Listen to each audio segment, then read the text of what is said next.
Salut tout le monde, bienvenue dans ce 25e épisode. On était rendu à la 7e porte où on devait raconter l'histoire de la sorcière. Là. J'ai disons très hâte de commencer ce jeu là, ou de continuer le jeu plutôt. Là. Ça fait longtemps que j'ai pas touché malheureusement. Euh... Ah, question. Ok, on voit bien le truc là. Contrairement à mes autres captures d'écran. Bon.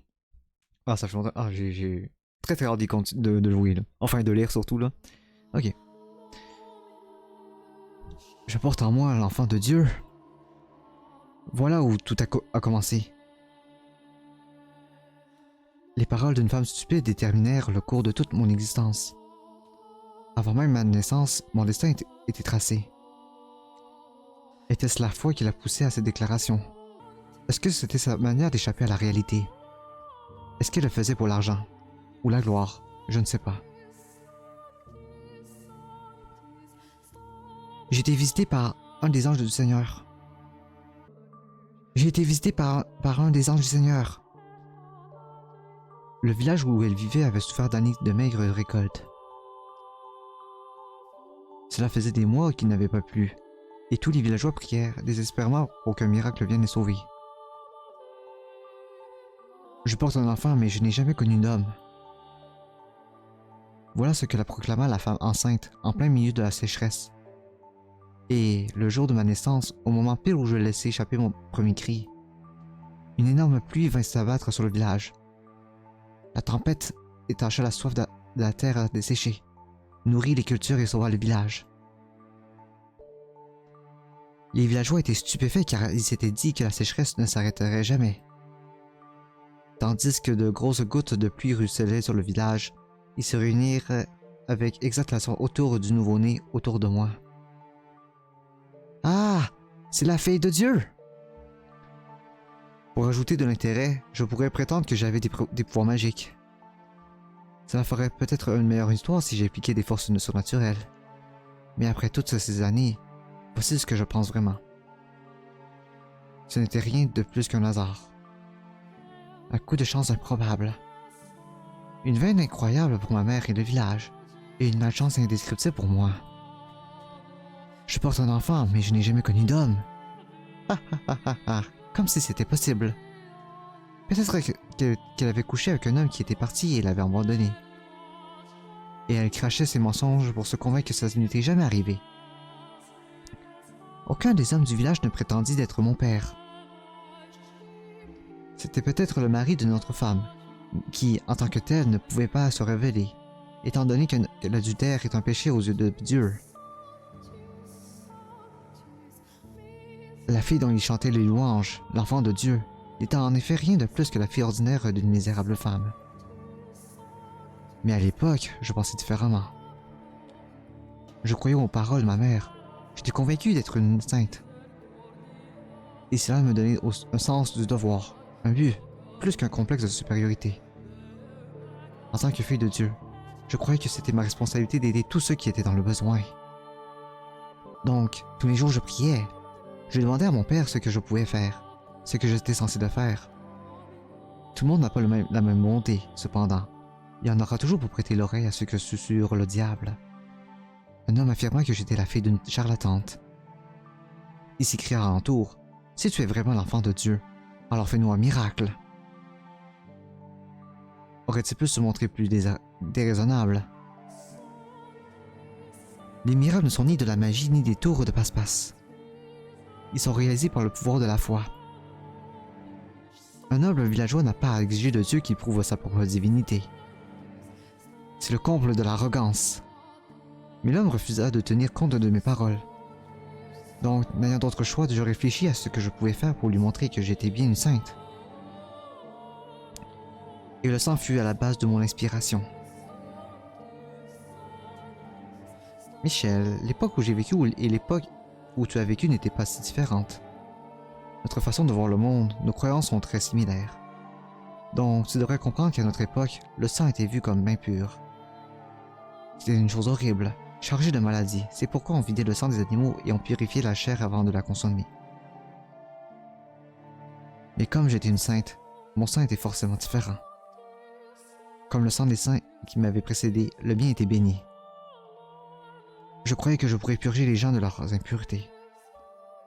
Pour le démontrer, je choisis une vieille femme affligée d'une terrible maladie. Elle était sur son lit de mort, et personne ne pensait qu'elle ne tiendrait plus d'un jour ou deux. La femme était aux anges que je venais de voir. Croyant sincèrement que j'étais une servante sacrée du Seigneur, elle rassembla toutes ses forces pour se lever de son lit et me baiser les pieds. Je ressentis un amour profond et intense pour cette femme. Je posai les mains sur ses joues et lui dis avec toute la bonté dont je pouvais faire preuve: « Ma sœur bien-aimée, prenez de mon sang. » La femme accepta sans l'ombre d'une hésitation. Et donc je me piquai le doigt à l'aide d'un couteau et laissai couler le sang dans la bouche. Au bout de 3 jours, sa santé s'était suffisamment améliorée pour qu'elle sorte du lit sans assistance. En voyant cela, plus personne au village ne douta de mes pouvoirs. En fait, l'homme qui m'avait accusé d'être la fille d'une charlatante fut en conséquence puni pour ses péchés. Il reçut un juste châtiment pour avoir défié la fille de Dieu, pour s'être moqué d'elle. Et bien sûr, comme j'étais une sainte, je lui pardonnai. En retour, il se repentit, changea d'attitude et me vénéra comme la véritable enfant de Dieu. Honnêtement, je ne vais pas te mentir, j'étais en extase, profondément ravi. J'avais l'impression de dominer le monde, et je m'en délectais. Les villageois m'adulaient. Ils m'en révéraient, moi, la fille de Dieu. Tous ceux qui y manquaient étaient châtiés. Et par-dessus tout, mon sang pouvait faire des miracles. Dis-moi en sachant cela, est-ce que tu me jettes la pierre? Le véritable enfant de Dieu ne se ferait jamais envahir par des émotions aussi primaires, non? Mais laisse-moi une chance de m'expliquer si tu veux bien. Je n'étais qu'une jeune fille à l'époque. Et pour un enfant, sa mère est tout son monde. Tout ce qu'elle dit est la vérité absolue. Donc, quand les prétentions de ma mère coïncidèrent avec un heureux miracle, mon jeune esprit fut fixé. J'étais une sainte. Mon sang pouvait guérir les malades. Et rien ne me convaincrait du contraire. Après tout, je n'avais que 6 ans. Ce n'est pas à moi de décider si mon sang avait vraiment des pouvoirs miraculeux ou non. Si tu penses que c'était le cas, alors c'était le cas. Et si tu penses que tout cela était fortuit, alors ça l'était. Les miracles sont provoqués par la foi. Donc la vieille femme qui fut guérie l'a peut-être été par le pouvoir de sa propre croyance. L'espoir inondé et le désir peuvent parfois créer l'impossible. Tu sais bien comme la religion jouait un rôle majeur à notre époque, hein Michel?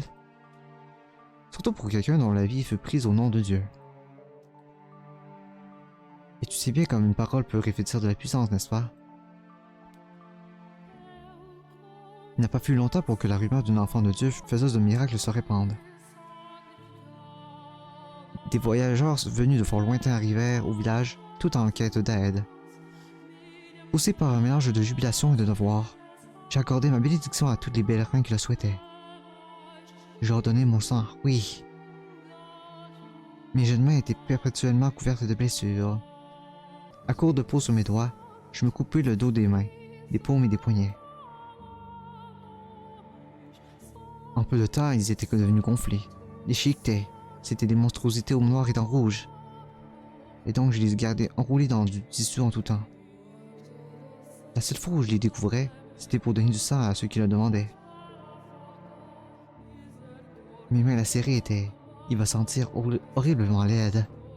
Mais les croyants qui venaient me voir versaient toutes des larmes sur mon généreux sacrifice. Et donc, j'en vins à chérir mes plaies. Il y en avait pour qui le miracle n'opérait pas. Mais à chaque fois que cela se produisait, les villageois s'avançaient et disaient « La fille de Dieu n'est pas à blâmer. Vous n'avez pas la foi. » Ainsi, de tels incidents n'avaient pas d'effet négatif sur ma réputation de sainte. Pendant 3 années, je continuais à dispenser mes bénédictions. Un jour, alors que j'offrais une prière, ma mère laissa éclater son mécontentement.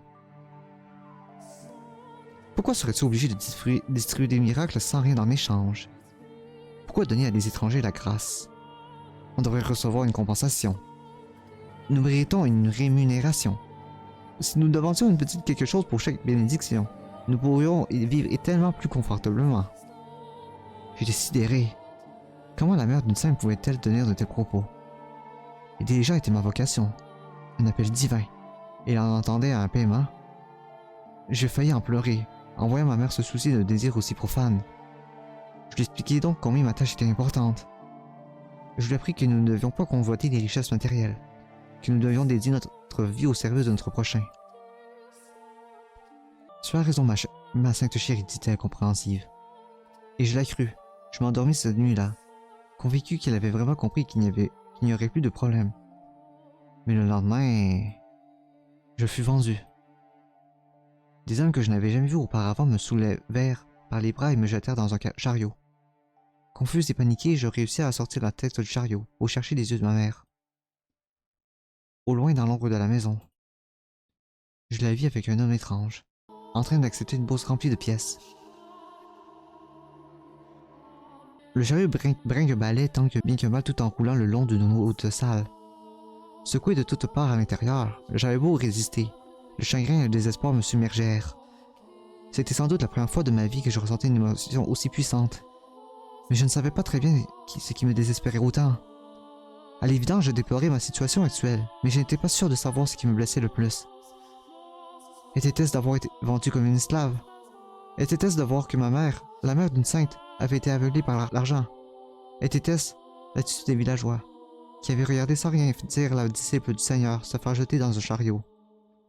Ou était-ce parce que moi, fille de Dieu, je me lamentais sur mon malheur comme une simple mortelle? Je décidai que c'était une épreuve. Mon père, le Seigneur Dieu, testait ma valeur en tant que sa fille. Ainsi je ravalai mes larmes et restai assise dans un silence contemplatif. Je fus ballotté dans ce chariot pendant presque 3 semaines. Le cocher me traitait assez bien, mais je suis sûr que c'était seulement parce qu'il ne voulait pas que sa précieuse cargaison meure avant la livraison. Il ne pensait absolument pas que j'étais l'enfant de Dieu. La 3e semaine, le chariot arriva dans une ville. Il était bien plus étendu que le village dans lequel j'avais grandi avec beaucoup plus de gens que s'amassaient en foule dans les rues. Je les sentais aussi différents, d'une certaine manière. Ils parlaient tous dans une langue qui m'était étrangère, et ce qui me permit de me rendre compte que j'étais loin, très loin de chez moi. Je fus livré au manoir fastueusement décoré du seigneur de la région. Des fleurs aux couleurs vives fleurissaient follement dans le jardin pendant que les invités riaient et mangeaient d'extravagants repas. Et en plus d'eux, il y avait probablement 4 fois plus d'esclaves qui allaient et venaient sur place. Toutes les personnes qu'on croisait, des hommes habillés et des gamins, aux serviteurs décharnés et émaciés, me décochaient des regards tandis qu'on me menait aux appartements du Seigneur. Le Seigneur était entouré de belles femmes. Peut-être étaient-elles esclaves, peut-être étaient-elles prostituées, je ne saurais su dire. Parmi elles se trouvaient des filles à peine plus vieilles que moi, et portaient toutes des fines bandes de tissu qui les couvraient à peine. Le Seigneur me jaugea de bas en haut et m'adressa ces paroles en riant. Attends, ce qui dit ça? Ok, c'est le Seigneur. Bienvenue, fille de Dieu. Tu réaliseras des miracles pour moi désormais. Les miracles ne sont pas des performances réalisées pour le bénéfice d'une seule personne, répliquai-je, choquée et furieuse qu'il ait dit quelque chose aussi profondément blasphématoire. En réponse, il me dit: je t'ai acheté, tu es ma propriété, tu n'as pas le droit d'avoir une opinion. Mais je ne voulais rien entendre. Je l'enjoignis à renoncer à son style de vie complaisant et à se dévouer au service du Seigneur. Mais plus je me plaidais ma cause, plus les rides se creusaient sur son front. Quand j'y réponds à présent, ce n'était guère surprenant. Une fille de 9 ans, réprimandant l'homme le plus puissant de la région. Je croyais qu'il était simplement de mon devoir de lui dire ce qui était juste, mais il le vit sûrement comme une incroyable preuve d'arrogance. Alors le Seigneur m'imposa sa volonté par la force. Il me lia les mains et les pieds, me coupa sans ma permission et remplit un gobelet de bon sang, qui fit passer à ses invités. Le sang d'une sainte, bonne santé à tous! C'est à ce moment-là que je compris que le Seigneur ne faisait que rechercher l'approbation des autres. Il se délectait de leur jalousie tandis qu'ils se parvenaient et qu'il présentait comme une bête de foire à son nouveau jouet. Moi, il n'avait pas besoin de miracle. Ni lui, ni aucune de ses invités n'étaient affligés par la maladie ou le malheur. Ils étaient tous largement bénis. À chaque fois qu'il organisait un banquet, il me vidait de mon sang. Il devint presque impossible de trouver un endroit sur l'un de mes bras qui ne fût pas une crevasse noirâtre et gonflée. Et bientôt, comme mes bras ne fournissaient plus assez de sang pour lui, il s'attaqua à mes jambes. Je vivais dans un brouillard constant, semi-consciente. Honnêtement, je suis étonné que cela m'ait pas tué, mais peut-être que le Seigneur faisait simplement attention à ne pas prendre plus que mon corps ne pouvait donner. Lorsque je voyais, à travers mes yeux troubles, les riches fêtards s'esclaffer en sirotant mon sang, une vague de désespoir s'emparait alors de moi. Mais miracle, mon sang n'était pas censé servir d'apéritif pour une fête. Il était destiné aux pauvres et aux malades. Mais en dépit de mes prières, le Seigneur persistait à me saigner à blanc, jour après jour pour son propre amusement. Durant un temps, je fus convaincu que c'était un test de Dieu, que cela faisait partie de son plan pour moi, sa fille, que si je survivais à cette épreuve, je serais autorisé à retourner aider les gens, que les hommes célébraient mon succès, m'envieraient, m'adoreraient, que les pécheurs seraient punis, qu'un châtiment divin serait administré à tous ceux qui m'avaient maltraité, moi, une sainte. À chaque jour qui passait, mon esprit se dégradait. Qui eût cru que cette fille ensanglantée et scarifiée et ligotée sur le plancher d'une salle de banquet fût une sainte? Improbable. Ce n'était pas une réunion de charité, non, c'était un sabbat impie. Peut-être que c'était à cause de mon esprit corrompu. Peut-être que c'était la manière dont mon cœur appelait à l'aide. Ou peut-être que c'était le diable qui m'octroyait ma marque de sorcière. Quelle qu'en fût la cause, durant l'un de ces banquets sanglants, je subis une transformation. J'étais à moitié consciente. Comme d'habitude, lorsqu'une des invités pointa son doigt vers moi et cria quelque chose. Il pâlit comme s'il était effrayé, ce que je trouvais plutôt curieux. Puis le Seigneur s'approcha de moi, m'attrapa par les cheveux. Il me souleva la tête. Il hurla quelque chose, mais j'étais en trop mauvais état pour comprendre ce qu'il disait. Soudain, je me trouvais libéré de mes liens. Mais mon corps était devenu tellement faible, à force d'avoir été attaché aussi longtemps que je n'avais pas la force de venir à bout, et que je m'écroulais par terre. J'étais encore en train d'essayer de deviner ce qui se passait, quand le Seigneur tira une épée et la leva au-dessus de sa tête. Ces paroles, à ce moment-là, m'atteignirent avec une remarquable clarté. « Tu n'es qu'un putain de sorcière déguisée en sainte. » Une sorcière? Pourquoi disait-il que j'étais une sorcière? J'étais la fille de Dieu. Je n'avais jamais fait de pacte avec le diable, certainement pas. Qu'est-ce qui avait pu lui donner cette idée? Que me réservait-on désormais? Dieu avait-il réalisé une sorte de miracle pour lui? Des dizaines de questions et des pensées flottaient dans mon esprit, tandis que la mort planait au-dessus de moi. Je ne comprenais rien, donc je ne ressentais aucune peur ou colère face à ma mort imminente. J'étais simplement curieuse. Que m'était-il arrivé? Mais avant que je n'eus la chance de retrouver la réponse, le Seigneur battit sa lame.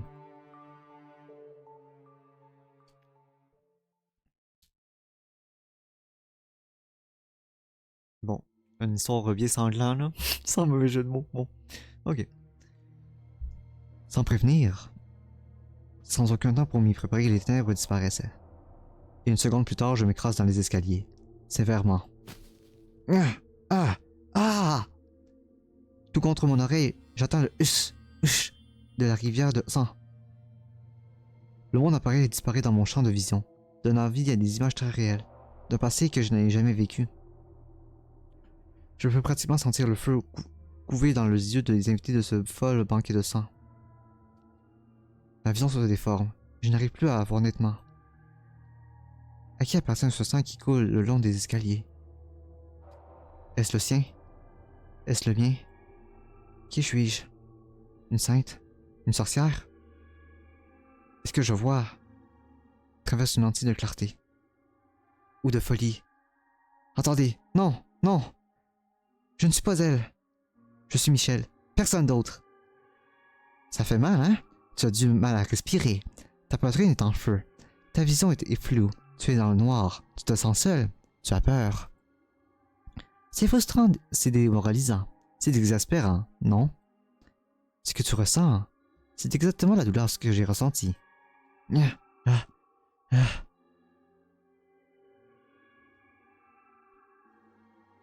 Je tends la main en guise de supplication. Et c'est à ce moment-là que je vois quelque chose que j'ai du mal à croire.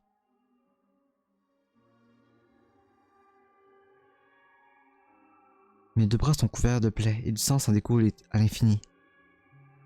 La chair à vivre sous ma peau a été exposée à l'air. Ah! Ah! Ah! Je me mets à hurler, impuissant.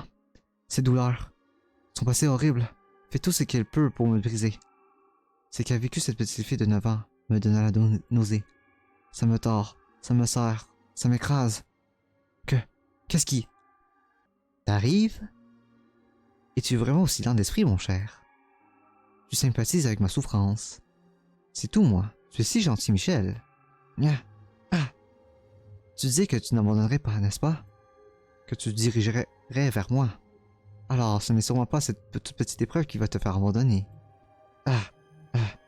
Bien sûr que non. Je rassemble toute la force qui me reste.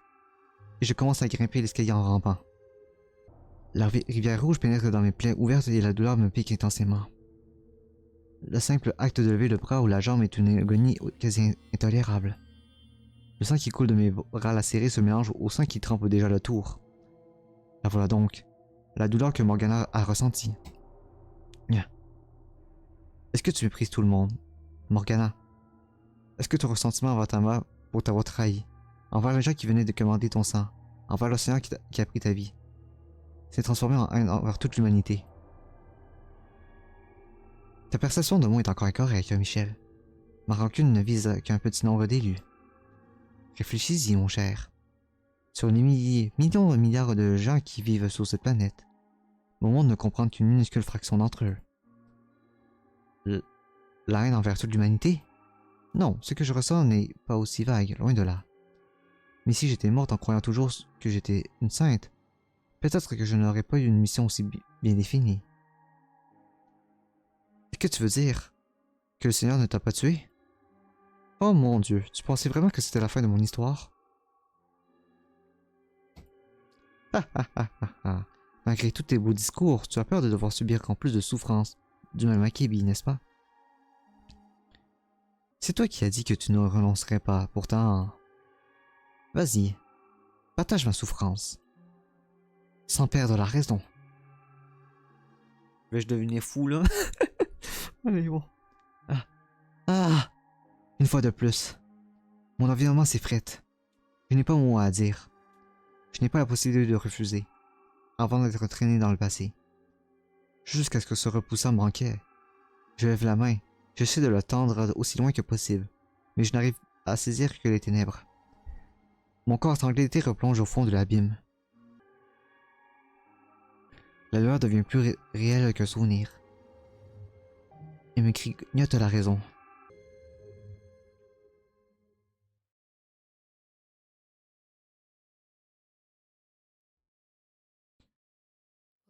Tu n'es qu'une pétale de sorcière déguisée enceinte. Peut-être que si j'étais morte là, je ne serais pas devenue la sorcière que tu connais aujourd'hui. Mais ce n'est qu'une pure conjecture. Théoriser ce qui aurait pu arriver est un exercice futile.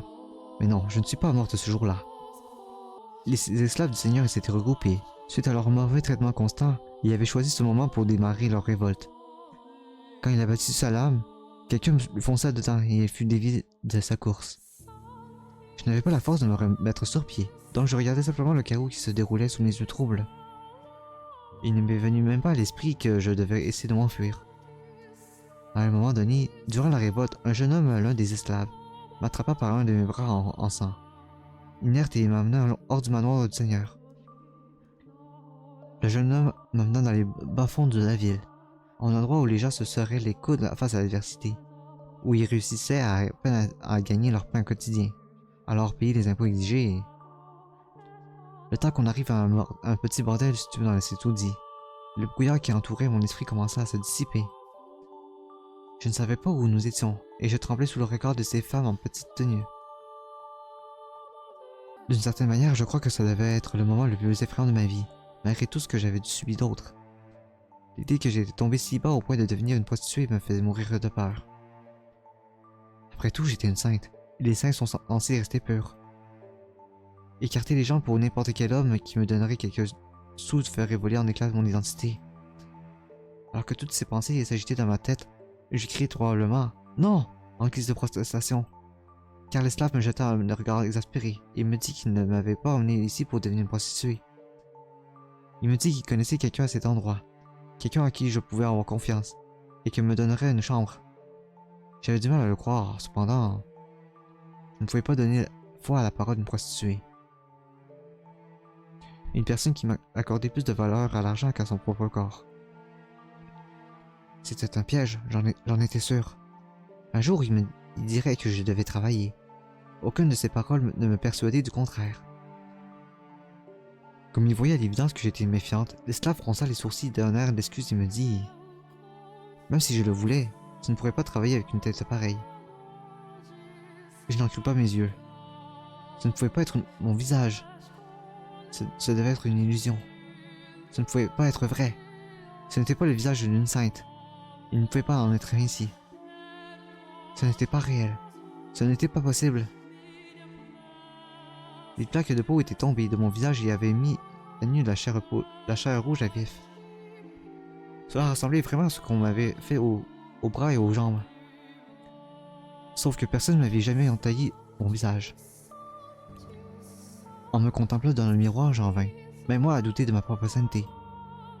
La chose qui me regardait était une abomination tout droit venue de l'enfer. C'était le visage déformé d'une sorcière. Et quand bien même j'étais choqué par ce que je voyais, en même temps ça me permettait de répondre à certaines questions qui me taraudaient. Cela expliquait pourquoi le Seigneur et ses invités avaient paniqué en me voyant. Et ça expliquait aussi pourquoi il avait dit que j'étais une sorcière déguisée en sainte.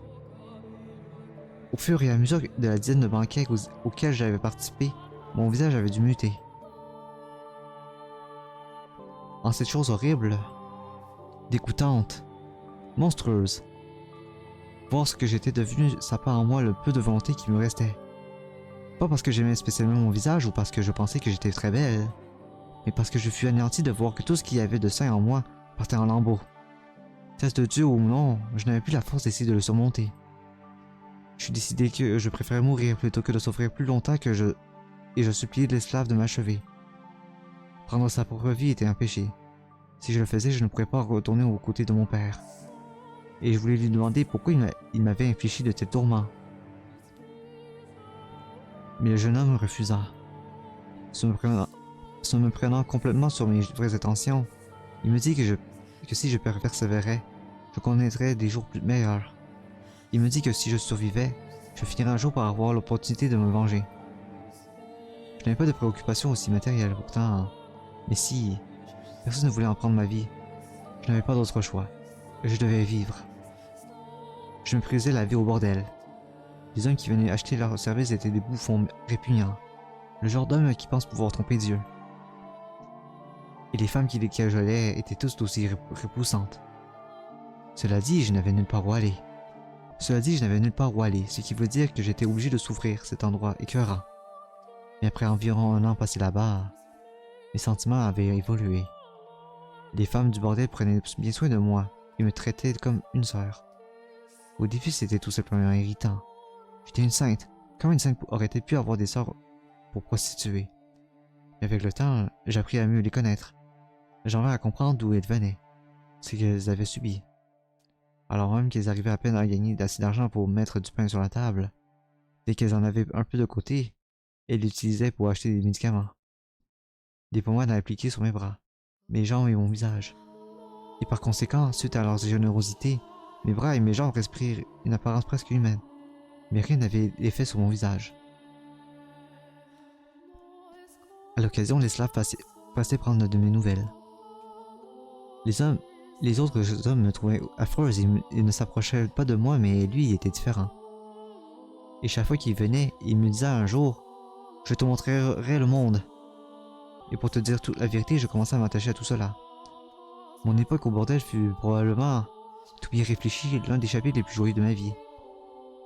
Là-bas, je n'étais ni une sainte, ni une sorcière, mais une humaine, tout ce qu'il y a de plus normal. Pour la première fois, j'avais l'impression que ma vie avait du sens, au-delà de ma mission divine assumée. Je commençais même à me sentir un peu heureuse.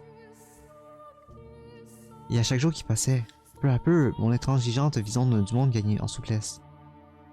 Peut-être que je pouvais faire des miracles, mais ça ne voulait pas forcément dire que j'étais la fille de Dieu, ni même une sainte.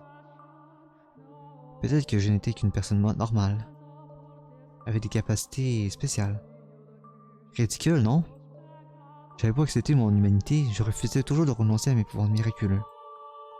C'était la dernière chose qui me restait de mon identité. Mais pour moi à l'époque, je le ressentais comme un changement dramatique.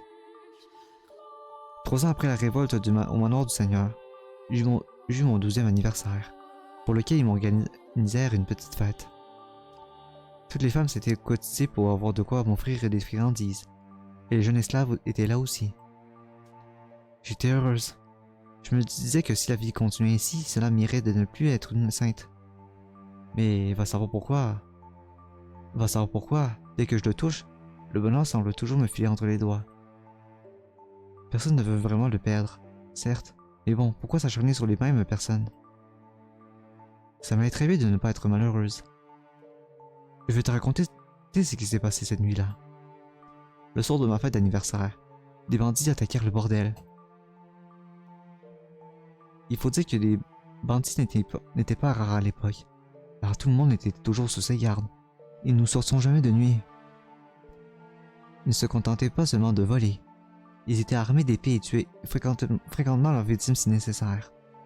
Nous avions beau être prudentes, nous ne pouvions rien faire contre un raid direct. Le bordel sombra dans la panique et des hurlements résonnèrent dans la nuit. Les clients furent massacrés et laissés pour morts. Les femmes furent ligotées et emmenées de force pour être vendues. Mon petit monde pesait vola en éclats en un instant. Et avant même de réaliser ce qui se passait, je devins la marchandise d'un trafiquant d'esclaves. Je ne sais pas ce qui advint des prostituées et s'était occupé de moi ni de l'esclave qui m'aurait amené vers elle. Je suppose que les femmes furent vendues et le jeune homme massacré. Quoi qu'il en soit, je me retrouvais à nouveau étrimballé à l'arrière d'un chariot. Ce dernier était plein à craquer. On voyait à peine le sol, et il sentait la mort. La sueur, l'urine, les excréments, toutes les odeurs les plus répugnantes comprimées dans un endroit minuscule. Et il y avait là des hommes et des femmes, mais presque tous marmonnaient, grognaient ou sanglotaient. Ils étaient tous jeunes, mûrs pour le travail qu'on leur préparait. Et je ne me mis pas longtemps à comprendre le sort qui les attendait, qui m'attendait. C'est alors que je m'assis, hébété et plongé dans un profond silence. Puis, pour la première fois, je me mis à pleurer. Je faisais l'expérience, je crois, d'une émotion tout à fait humaine. J'étais triste. Je souffrais d'avoir été arraché à un endroit où j'étais heureuse. Aux femmes du bordel. Et au jeune homme, j'étais brisé. Et je ne me demandais plus pourquoi une chose pareille arrivait à la sainte fille de Dieu. Mes pleurs durent lui paraître étranges car un homme me demandant à me voir ainsi. Pourquoi pleures-tu? C'était un homme étrange.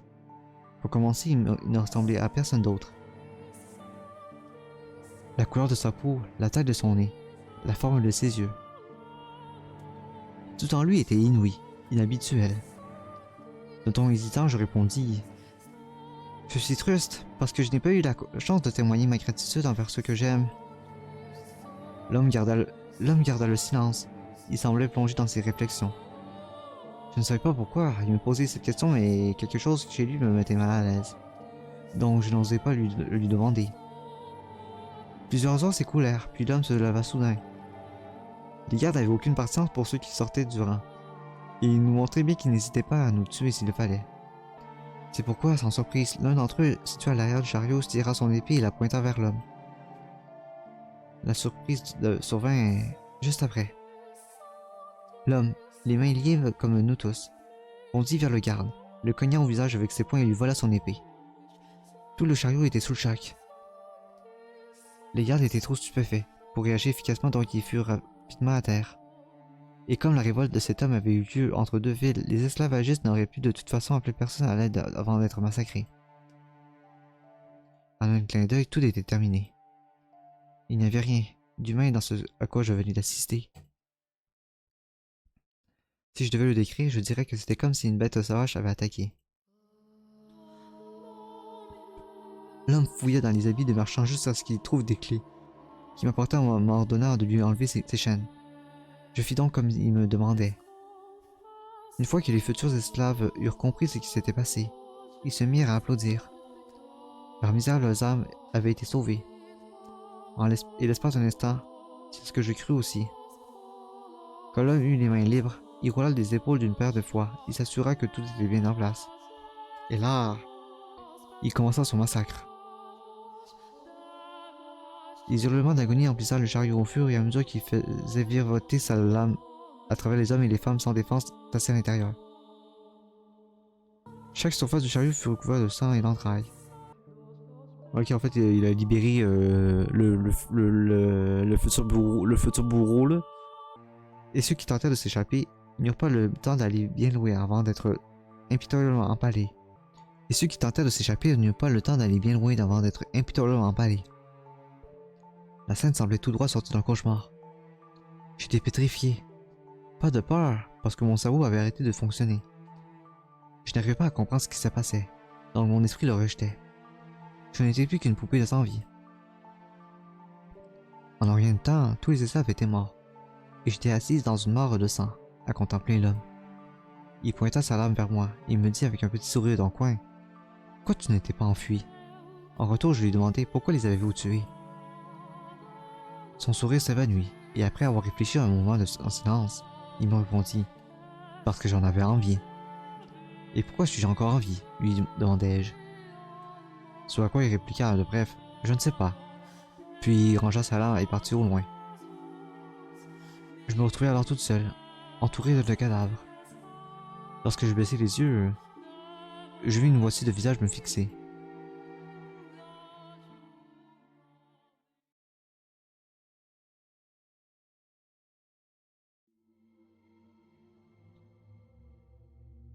Je suis entouré par les ténèbres les plus absolues. Et du sang chaud me coule le long des joues, des cheveux sur la peau. Des morceaux de chair humaine pleuvent sur moi. Ah! Arrêtez! Plic, ploc, plic, ploc. Ce délire sans fin. L'odeur de la mort remplit l'air. Nya, nya, nya. Une vague de nausée me frappe si fort que je ne peux retenir le contenu de mon estomac. Mais quand j'ouvre la bouche pour vomir, du sang s'infiltre à l'intérieur.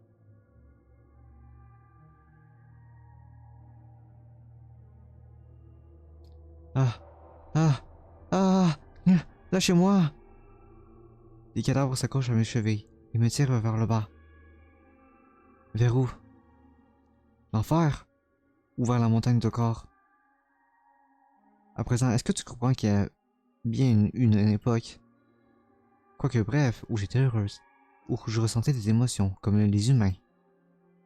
Mais j'aurais préféré de ne pas les connaître. Si j'étais resté confiné dans ma carapace, mon rôle de fille de Dieu, eh bien, je ne pense pas que j'aurais été autant terrorisé de voir la mort en face. Ah! Ah! Je ne peux rien lui répondre. Je n'arrive pas à former des mots. Je ressens ce qu'elle a vécu, le massacre qu'elle a vu, la chair flasque s'emplant autour d'elle. Alors même que j'ai plus du double de son âge, c'est assez pour me rendre fou. Le fait qu'une fille de 12 ans ait dû vivre quelque chose d'aussi innommable, rempli de désespoir. Dis-moi, mon cher, est-ce que tu as pitié de moi? Est-ce que tu comprends ce que je ressens? Si tu te sens mal pour moi, reste avec moi. Tu sentiras toi aussi ma souffrance et mon désespoir. Qu'en dis-tu? Ah! Ah! Ah! Ah ça, j'arrive pas à avoir son intonation, ça me gosse. Le ricanement de la sorcière se répercute à travers la fille de cadavre. Il n'y a pas une once de lumière. C'est vraiment, ça fait genre très Yandere la voix, là, honnêtement. Mais bon, faudrait que j'arrive à le reproduire. Une voix peut-être un peu plus aiguë, sorcière, là. Bon, ok, je le disais donc. Et la mort hideuse envahit tout. Impuissant et incapable de résister, je me retrouve traîné dans un océan sombre et profond. Un océan de sang.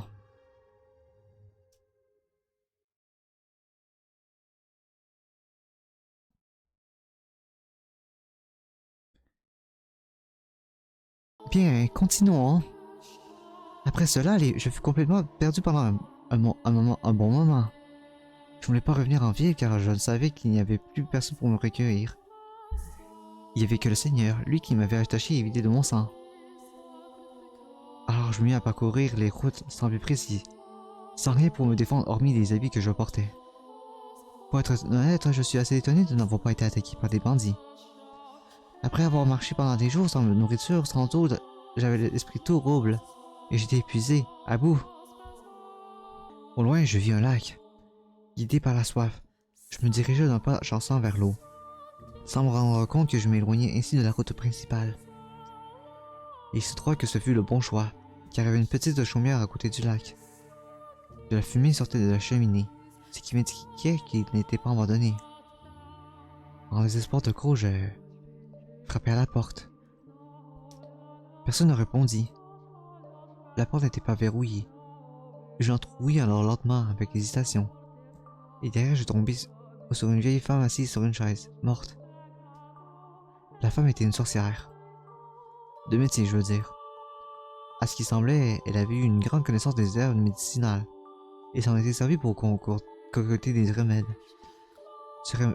Ces placards étaient remplis de dizaines de petites bouteilles en verre contenant entre autres de feuilles séchées, des poudres, des baies écrasées. Une marmite de ragoût mijotée sur le feu. La femme avait l'air d'être endormie. Je suppose qu'il avait dû se couper au grand âge car rien dans la chaumière ne laissait penser que des bandits l'avaient pillé, et son visage respirait la sérénité. En voyant le corps de la femme, je ne fis pas le signe de croix en reculant. Je l'enviais. Je tirai son cadavre par les pieds et la jetai dans le lac.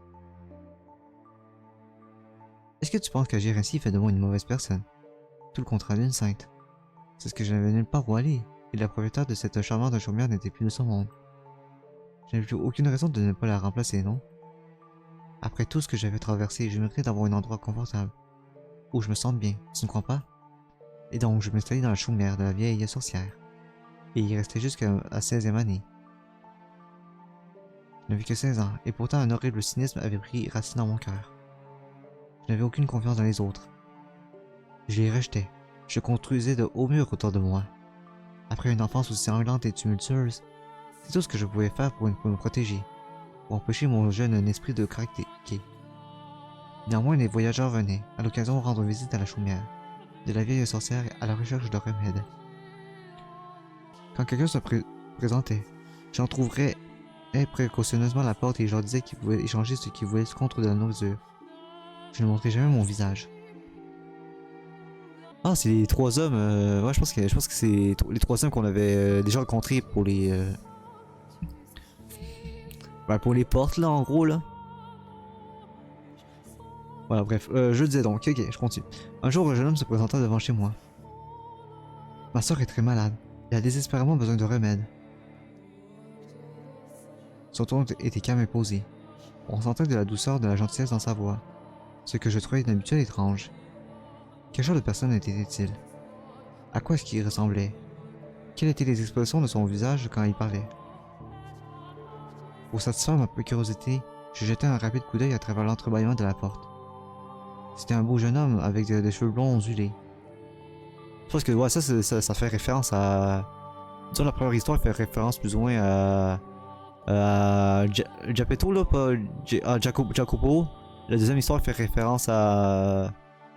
le sanguinaire, là, la porte dessus de la deuxième porte, puis celui il fait référence à la première porte, là. À la frère et à la sœur, là. C'est plutôt ce que ça fait, c'est tout une référence, là. Et lorsqu'il ne vit, il n'eut pas de mouvement de recul. Il souriait. Selon lui, sa sœur cadette était tombée, gravement malade, et il avait beau essayer de nombreux remèdes, il était toujours au lit. Les drogues que je lui donnais n'eurent pas d'effet non plus, mais il persista dans sa quête et revint me voir encore et encore pour essayer de nouvelles combinaisons. Plus que tout, j'y voulais soulager sa sœur, ne serait-ce que d'une partie de sa souffrance. Ému par son dévouement envers sa famille, moi aussi je voulais faire tout ce que je pouvais pour l'aider. Pour la première fois depuis des années, le monde ne se limitait plus à ma petite chaumière. Quand un jeune homme venait, il me demandait pas seulement des remèdes, il me proposait une promenade avec lui. Il se portait volontaire pour passer du temps avec moi, malgré mon apparence horrible. Ce n'était pas sain de rester tout le temps enfermé. Vous avez un magnifique lac juste là. Que direz-vous de marcher un peu le long de la rive? Dit-il avec un sourire, me prenant par la main. On parlait tout en faisant le tour du lac. Sa voix était toujours douce et agréable, comme un rayon de lumière qui perce à travers la fissure d'un mur. Quand j'étais avec lui, j'avais l'impression que je pouvais être une vraie personne, une fille ordinaire. Il parlait de sa sœur par-dessus tout. Et chaque fois qu'il le faisait, il rayonnait, avant de s'assombrir à nouveau. Le jeune homme avait été le membre d'une famille noble, mais des disputes concernant l'héritier légitime les avaient forcés, lui et sa sœur, à partir. Peu après, sa sœur était tombée malade, et maintenant, elle gardait le lit.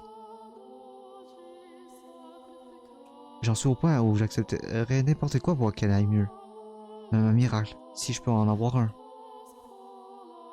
Ce mot chuchoté dans un souffle raviva ma mémoire.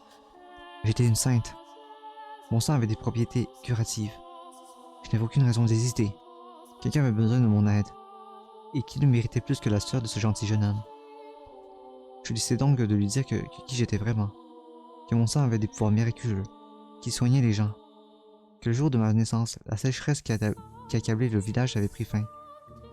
Que j'avais été célébrée en tant que sainte et fille de Dieu. Je lui racontai tout. Et il me crut entièrement. Il me mena vers sa maison, où une jeune fille pâle et maladie gisait au lit. C'était une adorable petite fille, avec les mêmes cheveux blonds que son frère. Ça devait être une jeune fille en pleine vie avant sa maladie. C'était touchant de voir les deux frères et sœurs assis ensemble s'enlacer paisiblement. Je leur ai donné mon sang à tous les deux avec plaisir, s'il avait fallu. Et c'est ainsi que je fis une nouvelle entaille sur ma main, qui s'était bien être rétablie grâce à l'esclave et aux femmes du bordel. Il laissa la fille boire de mon sang. Ni l'un ni l'autre n'éprouvaient le moindre doute sur ma sainteté. Et parce qu'ils y croyaient, un miracle se produisit. La fille aux cheveux blonds se rétablit suffisamment pour se lever du lit. J'étais extrêmement fier de moi. J'avais l'impression que pour une fois, j'avais vraiment sauvé la vie de quelqu'un. Le seul problème, c'est que son rétablissement ne fut pas complet. Durant quelques jours après avoir bu mon sang, elle fut en bonne santé, mais son état empira rapidement. J'étais profondément perplexe. Un miracle avait eu lieu, en n'en point douter, mais il n'était que temporaire. Ce n'est que maintenant que je crois à comprendre ce qui s'est passé. Son rétablissement n'était rien de plus qu'un effet de placebo causé par sa foi. Mais ça, je ne pouvais pas le savoir à l'époque. Nous étions tous les deux trop perplexes. Et nous étions découragés. Néanmoins, j'étais prêt à donner mon sang, autant de fois qu'il le faudrait. Quand son état empirait, le jeune homme venait en chercher plus, et par une seule fois, je ne le revoyais les mains vides. Au contraire, j'offrais mes services avec enthousiasme. Et avec le temps, je ne voyais plus de lueur d'espoir dans son regard. Il me proposait moins de promenades, et il semblait réticent à me regarder dans les yeux. Je pense qu'il était mal à l'aise, qu'il se sentait coupable, qu'il avait honte de me demander du sang. Mais je ne crois pas qu'il se souciait de moi, plutôt de sa sœur et de lui-même. Comme je l'ai déjà mentionné, le sang était considéré comme impur à l'époque. Et non seulement j'offrais le mien, mais je poussais sa sœur à l'avaler. Sous cet angle, il n'aurait pas été surprenant de penser, lui ou quoi que ce soit d'autre, que ce que je faisais était dépravé. Plus le temps passait, plus le jeune homme aux cheveux blonds semblait dérangé par ma présence. Voilà ma récompense pour m'être ouverte.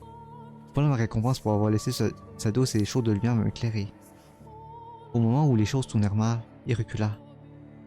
À certains moments, je me faisais à la réflexion que je n'aurais rien dû faire en premier lieu, mais quoi qu'il en soit, je m'en tiens à ma promesse initiale. Je m'engagerai totalement pour eux. Pour personne d'autre. Juste eux. Qui avaient peur de moi ou ne veuillent pas me voir, je continuai d'ouvrir mon sang. Et je ne vacillais pas dans ma résolution. Un jour cependant, je reçus un nouveau visiteur. Le jeune homme restait le seul à qui je voulais bien montrer mon visage. Le seul hôte que j'avais laissé entre ses murs. Donc, comme d'habitude, je voulais écouter la requête de l'homme à travers la porte de la chaumière. Mais j'en crus pas mes oreilles quand il commença à parler. Êtes-vous la sorcière au sang miraculeux? Premièrement, comment savait-il que mon sang était magique? Deuxièmement, pourquoi m'avait-il appelé sorcière et non sainte? Troisièmement, Comment se fait-il que sa voix ressemblait à celle de l'homme qui avait massacré les esclaves dans le chariot? Attends, ça je sais plus, c'est-tu la première ou la deuxième histoire là? Je pense que c'est la deuxième histoire, je pense. Je dis à l'homme qui devait partir, que je n'ouvrirais la porte sous aucun prétexte. Pour toute réponse, il me dit: j'ai besoin de votre sang. Vous ne pourriez pas m'en donner un peu? Mon sang était destiné aux pauvres et aux nécessiteux. Jamais je n'en donnerais une goutte à un meurtrier comme lui. Voilà précisément ce que je lui dis, en lui demandant de partir. Je ne pouvais plus penser à la pile de cadavres, la fontaine de sang. L'homme trempé de la calotte arborant un atroce ictus. Je tremblais derrière la porte, craignant qu'il ne se livre à un autre charnage. Mais au lieu de cela, il dit simplement: très bien, et il s'en alla. Je laissai échapper un profond soupir de soulagement. C'est à ce moment que je me rendis compte que les larmes roulaient le long de mes joues. Comme une fille ordinaire. 3 jours plus tard, le garçon aux cheveux blancs se présenta à ma chaumière. Je suis désolé de m'être montré si distant dernièrement. Je veux qu'on en discute. Ces 2 phrases me semblaient tomber du ciel. Je voulais lui parler moi aussi. Je voulais me promener autour du lac et l'écouter parler de tout et de rien. Je voulais sentir la chaleur de son monde une fois de plus. Et je voulais lui parler de l'homme horrible qui était venu quelques jours auparavant. Lui dire comme j'avais eu peur. Je voulais qu'il me rassure, qu'il me dise que tout irait bien. Moi aussi je veux vous parler, dis-je en ouvrant la porte sans même y réfléchir. La lumière du soleil était si forte que j'arrivais seulement à deviner sa silhouette. Je ne pouvais pas voir l'expression de son visage ni son regard. Une douce brise passa, et mon esprit se figea. Comment était-ce possible? Qu'est-ce que ça voulait dire? Pourquoi? Comment? Que faisait cet homme, debout derrière lui? Pourquoi est-ce qu'il portait une épée? Pourquoi est-ce qu'il rentrait dans ma maison? Et pourquoi est-ce qu'il abat sur moi? Et coupe mon bras? J'étais dans le brouillard. Je ne comprenais rien. What the fuck, je comprends moi non plus. Moi non plus, ok. Je ne voulais pas. Mon bras gauche tomba au sol avant même que je comprenne ce qui se passe. Puis mes jambes me lâchèrent. La douleur fut grande et insupportable, vint quelques instants après, tandis que je gisais dans une mort de mon propre sang et qui ne cessait de s'agrandir. Je fis quelque chose que je n'avais jamais fait auparavant. J'avais refusé de faire quelle que soit la quantité de sang que le Seigneur m'avait volé. Je hurlai. C'était un bruit hideux, viscéral.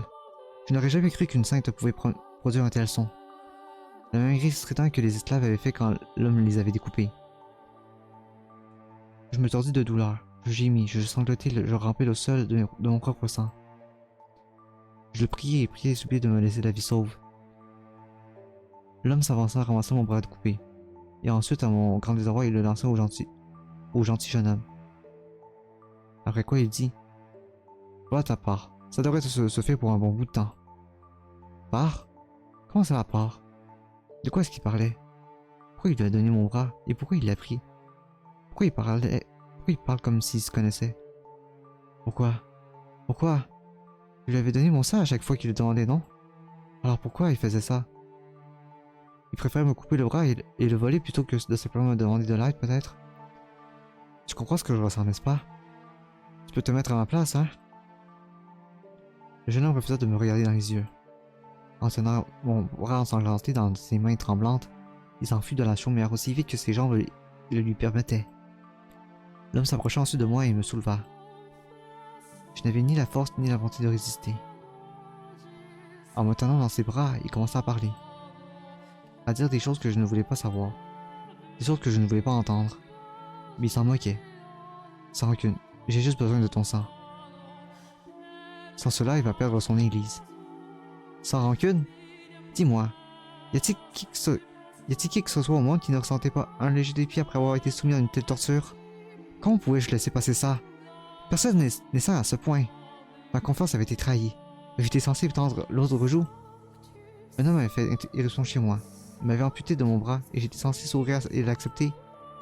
Est-ce qu'il existe quelqu'un, quelque part, qui ne ressentirait pas la même plus petite trace de haine?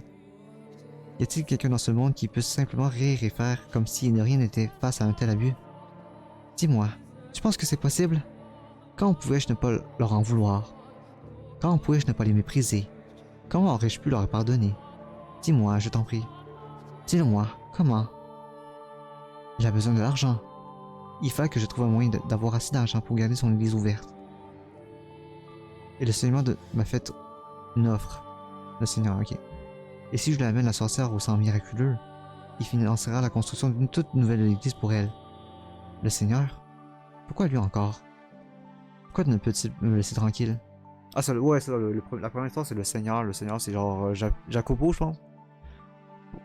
Pourquoi ne peut-il me laisser tranquille? Après avoir essayé de me tuer durant un de ces sabbats maudits. Pourquoi en avait-il encore après mon sang? Avait-il entendu qu'il avait vraiment des pouvoirs miraculeux et décidé qu'il voulait me récupérer? Tu as le sacrifice à faire. Pour empêcher son église de s'effondrer. Pour empêcher son monde de s'effondrer. Sacrifice? Pardon? Quoi? De quoi il parle, empêchant son église de s'effondrer? Vous avez assassiné un chariot rempli de gens innocents. Et vous essayez de protéger une église? Vous? Vous êtes tombé sur la tête? Les églises sont là pour que les gens communient avec Dieu. Qui parle avec mon père? Comment osez-vous souiller cette terre consacrée de vos mains pures, espèce de bête? C'est insultant, sacrilège, répugnant. Vous pensez qu'on est quoi au juste? Alors ne le prends pas mal, sorcière. Je ne suis pas une sorcière. Je suis une sainte. J'étais une sainte. Mon sang existe pour servir le Seigneur. Et non pour satisfaire l'avarice des hommes. Pourquoi ça m'arrive à moi? L'homme me ramena à la ville. Mais au lieu de m'amener au manoir du Seigneur, il m'emmena dans une église située dans les faubourgs de la ville. Même si, pour être honnête, ça ressemblait plus à un domaine qu'à une église. L'église servait aussi d'hôpital et offrait des soins gratuits aux enfants orphelins, aux pauvres et aux infirmes. C'est là que je compris pourquoi il avait dit qu'il avait besoin d'argent. La propriétaire de l'église offrait un secours inconditionnel à tous ceux qui se présentaient. Même quand les vivres et les fournitures venaient à manquer, ils rationnaient leur propre part pour aider les autres. Par conséquent, l'église a été constamment sur le point de s'effondrer. L'église était dirigée par une femme, quelque chose d'extrêmement rare pour l'époque.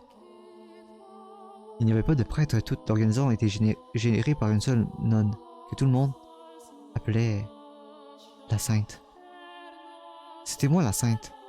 Pourquoi était-elle cette femme, qui n'avait pas le pouvoir de réaliser des miracles, qui était vénérée ainsi?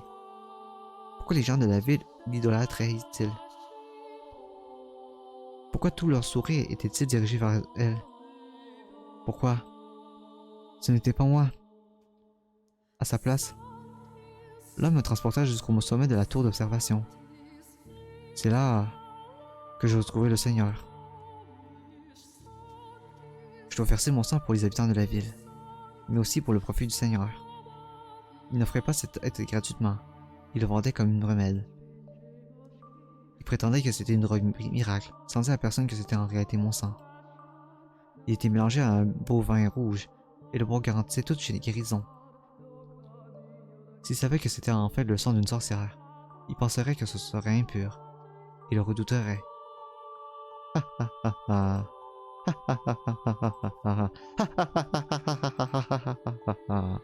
Je restais emprisonné longtemps, très longtemps. Au début, c'était l'homme à l'épée qui me surveillait. Mais rapidement, le jeune homme aux cheveux blonds se montrait à son tour. Je suppose qu'un bras coupé n'était pas suffisant pour garder sa sœur en vie très longtemps. En les écoutant parler, j'ai appris que pour s'assurer que personne ne pénètre dans la tour, il avait scellé par 3 verrous. Le Seigneur, le spadassin et le jeune homme possédaient chacun une clé. Ouais, c'est ça, c'est bien ce que je me disais. Ça fait les 3 clés qu'on devait récupérer dans un autre épisode, c'était pour... ça faisait référence à ces gens-là. Là. J'étais leur secret, enfermé dans la tour pour qu'ils me visent de mon sang, loin des regards inquisiteurs. Le temps passa, et je m'affaiblis de plus en plus. Je perdis l'appétit et la volonté de vivre. La seule vue que j'avais de la tour, c'était les nuages à travers une fenêtre située en haut du mur. De temps à autre, un pigeon y s'y posait. Parfois un papillon. Et je refusais du regard, confus tandis qu'il volait, libre d'aller et venir comme il voulait. Ce fut bientôt le printemps. Chaque printemps, l'église organisait un festival afin de prier pour la récolte de l'année à venir et pour le bien-être des gens. J'entendais l'agitation de la rue loin en-dessus de moi, à travers la fenêtre. tandis que tout le monde s'activait pour préparer la fête. J'entendais la voix de la fille aux cheveux blonds, qui allait beaucoup mieux en buvant mon sang. J'entendais la voix de son frère, qui m'avait trahi. J'entendais la voix de la nonne, qui jouait à la sainte à ma place.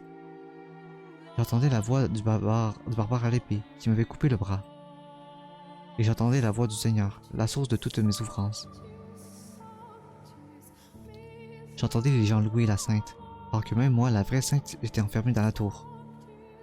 J'entendais les gens remercier le Seigneur pour ses généreux dons et son remède de miracle, alors même que tout venait de moi. Il s'appuyait sur ma souffrance, pour se réjouir et trinquer en buvant mon vin sanglant. La voix gaie, paisible, joyeuse, animée de ses pécheurs, résonnait dans ma tour. À midi, le jour du festival, la cloche de l'église retentit.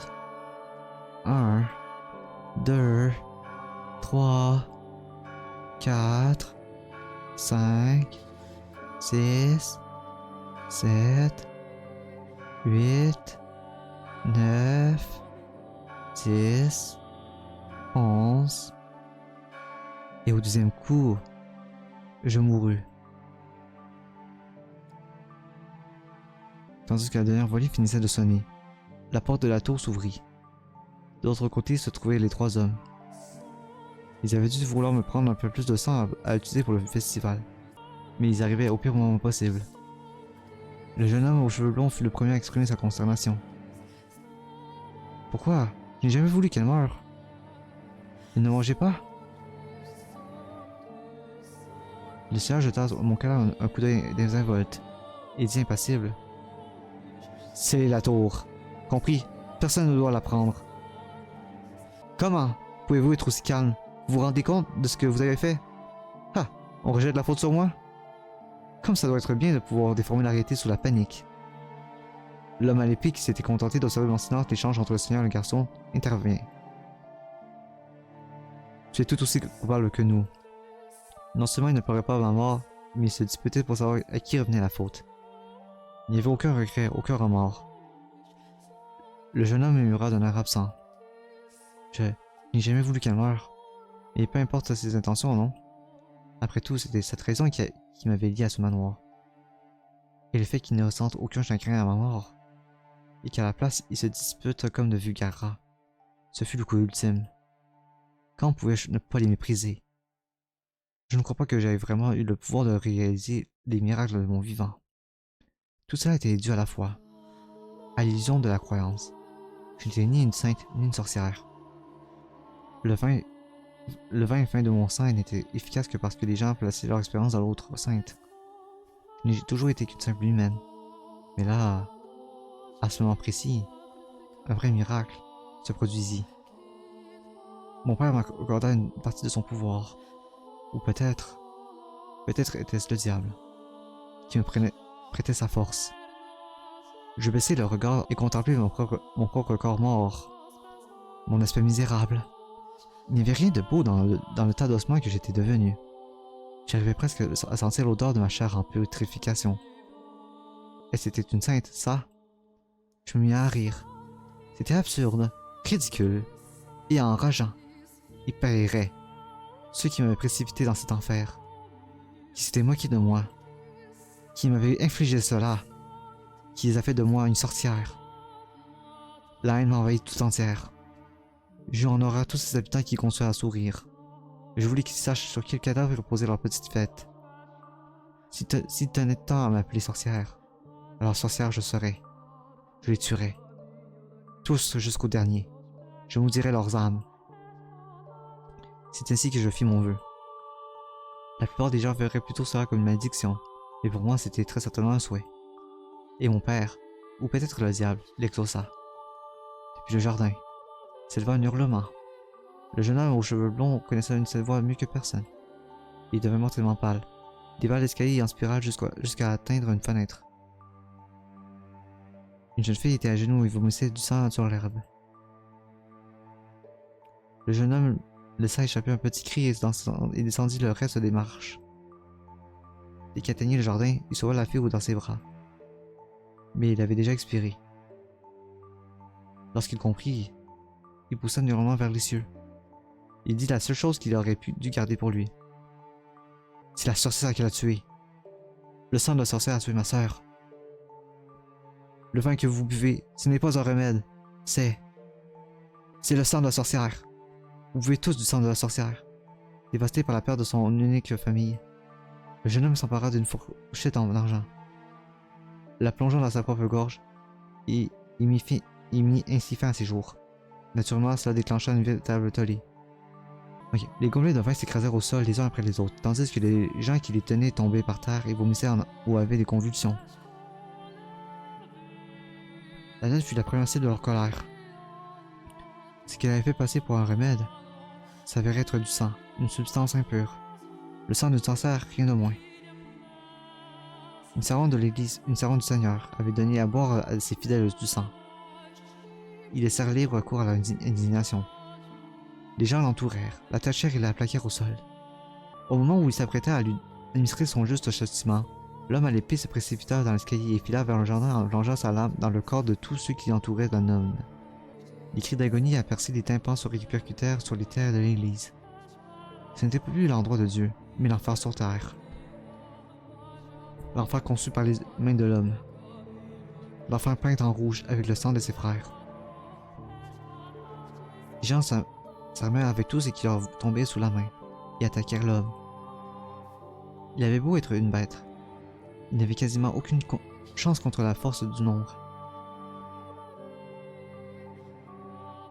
C'est le destin d'une bête que d'être exterminée par ceux qui le terrorisent.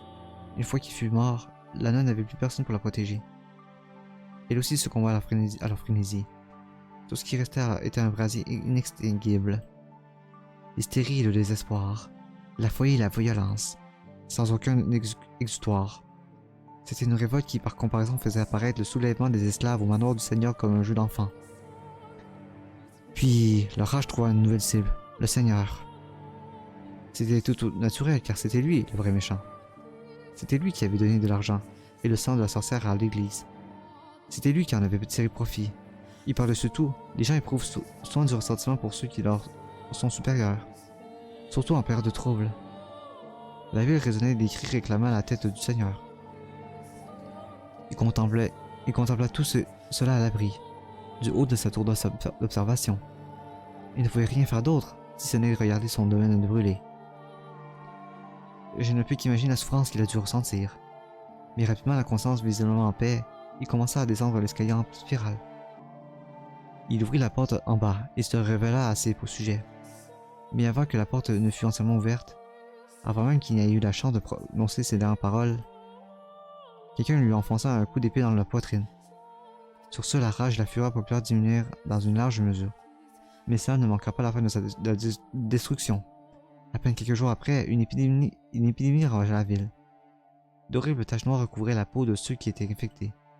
Ils se tordaient de douleur, poussaient de hauts cris et vomissaient du sang. Des hurlements épouvantables résonnaient dans les rues, comme si la cité tout entière avait été possédée. La ville devint une terre maudite. Dans leur confusion malade, les gens murmuraient encore et encore. Nous avons été maudits par la sorcière. En moins d'une semaine, toute la ville était morte. Mon corps fut laissé en abandon au sommet de la tour d'observation. Et comme pour informer la malédiction, dans le dernier jour, les habitants condamnèrent toutes les fenêtres, enveloppant la maison dans les ténèbres. Il est possible que ça non plus n'ait pas été un miracle. On peut seulement expliquer que ce qui leur était arrivé. Peut-être qu'en étant enfermé si longtemps dans cette tour abjecte, j'avais attrapé une maladie. Et qu'après, quand les gens burent mon sang, ils se retrouvèrent infectés eux aussi. Rien d'extraordinaire là-dedans. La première à mourir, la fille était déjà malade. Son corps avait simplement choisi le pire moment possible pour s'incliner face à la maladie. Voilà tout.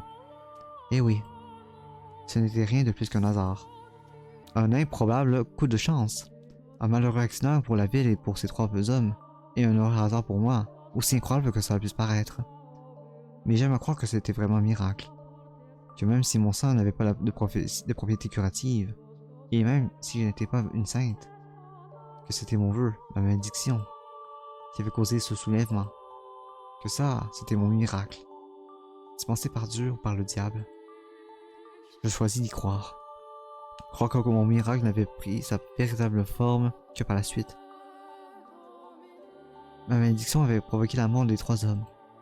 Mais pour une raison que j'ignore, ma rancœur était loin d'être apaisée. Ils étaient morts. Et alors? La mort n'est qu'une souffrance passagère. Ce n'est rien comparé à ce que j'ai vécu. Donc je fis de mon second vœu. Je souhaitais la reconstruction.